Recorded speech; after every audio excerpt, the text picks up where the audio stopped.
Je vais essayer de vous montrer dans cette vidéo la différence qui existe entre un scanner abdominopelvien standard et un entéroscanner. Je vais commencer par le scanner abdominopelvien standard qui consiste à placer le patient sur la table d'examen, sur la table de scanner, d'injecter le produit de contraste iodé, puis de réaliser notre acquisition sur l'abdomen et sur le pelvis, et ce sans aucune préparation préalable. Alors, je vais m'attaquer au vif du sujet qui est l'analyse du tube digestif ou des anses intestinales. Mais pour ce faire, je dois m'assurer que les anses ou que le tube digestif est analysable. Donc, les conditions pour que le tube digestif soit analysable, c'est qu'on puisse distinguer la paroi de la lumière digestive, c'est-à-dire le contenant du contenu.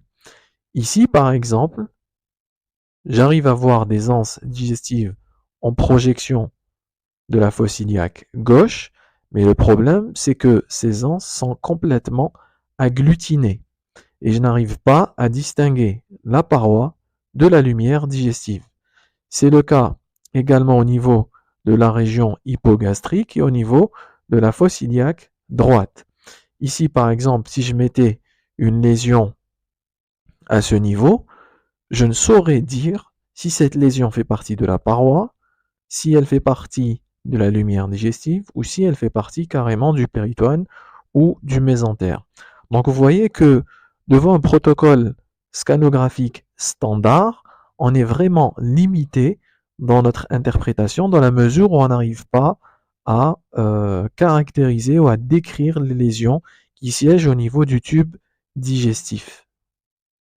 Passons maintenant à l'entéroscanner qui consiste à préparer le patient en lui faisant ingérer de l'eau par voie orale de façon fractionnée, de sorte à remplir les anses digestives. Cette réplétion digestive aura pour but de pouvoir distinguer la paroi de la lumière digestive, c'est-à-dire le contenant du contenu.